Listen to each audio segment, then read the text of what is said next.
కరెక్ట్గా కారోడు ముందు నుంచి తప్పించి నా ముందు కారు సడన్ గా కాదు, ముందు కారోడు అది చూసి తప్పించాడు. నాకు తప్పించడానికి పక్కనే ట్రక్ వచ్చాడు.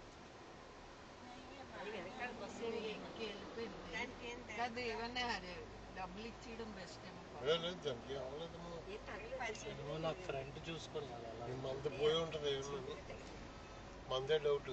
మనకి వెనకాల బస్సు లేదు.